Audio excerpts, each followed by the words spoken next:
বিষয়গুলো আলোচনা করেছেন।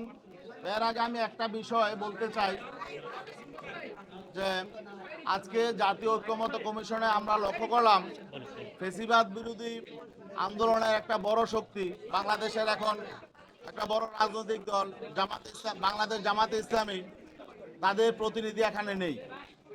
আমি এই বিষয়টা প্রশ্ন করেছিলাম